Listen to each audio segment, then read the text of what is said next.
Assalamualaikum warahmatullahi wabarakatuh. Perkenalkan, nama saya Dava Raza Anedian Ramadan.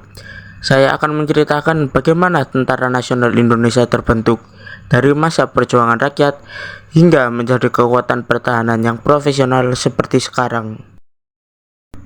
Penjelasan: Tentara Nasional Indonesia atau TNI adalah kekuatan utama bangsa dalam menjaga kedaulatan, keutuhan, dan keselamatan negara. Namun, di balik kokohnya institusi militer ini, tersimpan perjalanan panjang penuh perjuangan dan pengorbanan. Sejarah TNI bukan sekedar kisah tentang tentara dan senjata, tetapi tentang rakyat yang berjuang, tentang semangat kemerdekaan, dan tentang cinta tanah air yang tidak pernah padam. Mari kita menelusuri bagaimana TNI terbentuk dari masa perjuangan rakyat hingga menjadi kekuatan pertahanan modern seperti sekarang ini. Akar perjuangan sebelum kemerdekaan. Sebelum Indonesia merdeka, rakyat di berbagai daerah telah membentuk kelompok bersenjata untuk melawan penjajah. Pada masa penjajahan Jepang, muncul organisasi semi-militer seperti PETA atau Pembela Tanah Air dan Heiho. PETA dibentuk oleh Jepang untuk membantu pertahanan Asia Timur Raya, tetapi secara tidak langsung melatih banyak pemuda Indonesia dalam kedisiplinan dan taktik militer. Ketika Jepang menyerah pada tahun 1945, para mantan anggota PETA dan Heiho inilah yang kelak menjadi punggung militer Indonesia. Mereka memiliki pengalaman tempur, semangat juang, dan keinginan besar untuk melindungi bangsa yang baru merdeka.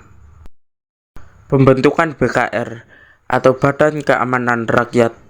Setelah proklamasi kemerdekaan 17 Agustus 1945, Indonesia belum memiliki tentara resmi.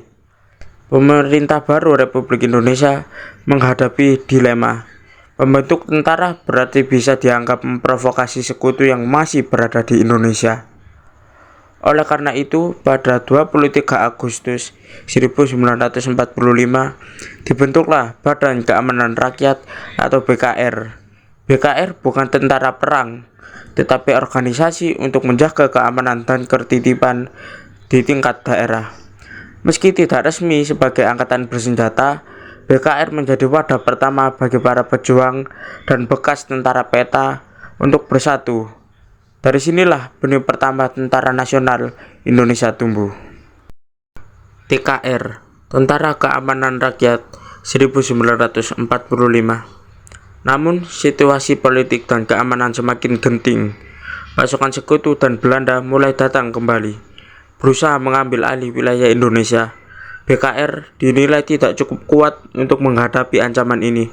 Oleh sebab itu, pada 5 Oktober 1945, pemerintah mengubah BKR menjadi Tentara Keamanan Rakyat atau TKR.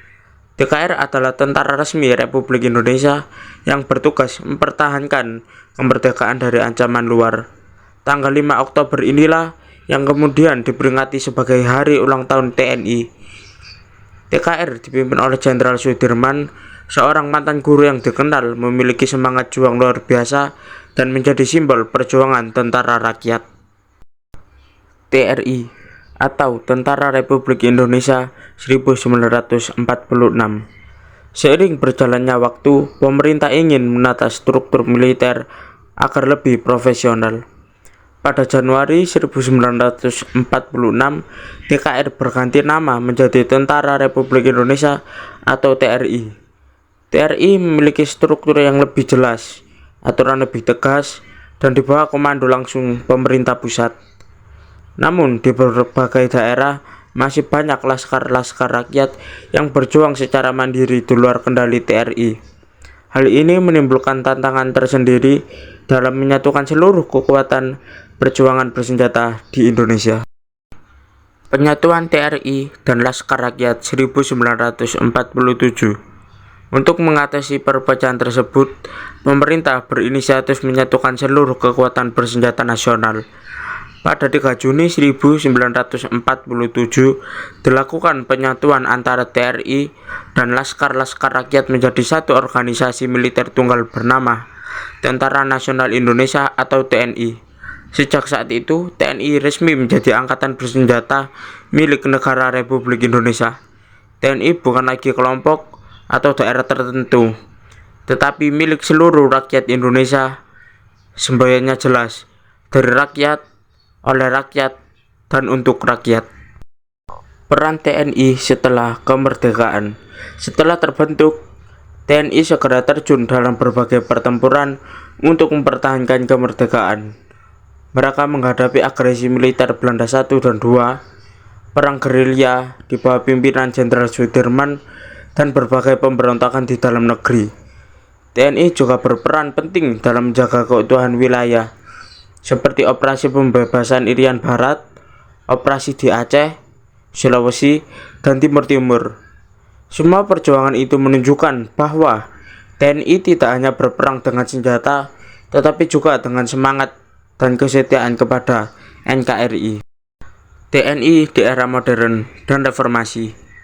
Memasuki masa Orde Baru, TNI memiliki peran ganda, yaitu sebagai kekuatan pertahanan dan juga bagian dari pemerintahan. Namun, setelah reformasi tahun 1998, dilakukan pembaruan besar-besaran. TNI dan Kepolisian Negara Republik Indonesia atau Polri dipisahkan secara resmi. Sejak saat itu, TNI fokus pada pertahanan negara, sedangkan Polri bertanggung jawab pada keamanan dalam negeri. Kini, TNI terus berbenah menjadi kekuatan profesional dan modern. Mereka aktif dalam misi perdamaian dunia, membantu masyarakat saat bencana alam, serta menjaga perbatasan dan kedaulatan negara dari ancaman baru. Kesimpulannya, dari Laskar Rakyat hingga menjadi pasukan profesional berteknologi tinggi, TNI telah melewati perjalanan panjang dalam sejarah bangsa. TNI adalah cerminan dari semangat rakyat Indonesia yang tak pernah menyerah, selalu setia kepada Pancasila dan NKRI. Harapannya, semoga Tentara Nasional Indonesia terus menjadi kebanggaan rakyat dan penjaga kedaulatan bangsa. TNI diharapkan selalu profesional, kuat, dan berintegritas, setia kepada Pancasila, Undang-Undang Dasar 1945, dan Negara Kesatuan Republik Indonesia. Demikianlah perjalanan panjang Tentara Nasional Indonesia, dari perjuangan rakyat hingga menjadi kekuatan pertahanan modern dan profesional seperti sekarang. Semoga sejarah ini mengingatkan kita bahwa keamanan dan kemerdekaan bangsa adalah hasil pengorbanan, keberanian, dan semangat juang yang tak pernah padam. Mari kita terus menghargai jasa para pahlawan dan prajurit yang telah menjaga negeri ini, dan bersama-sama menjaga persatuan serta keutuhan Indonesia untuk masa depan yang lebih baik. Sekian, wassalamualaikum warahmatullahi wabarakatuh.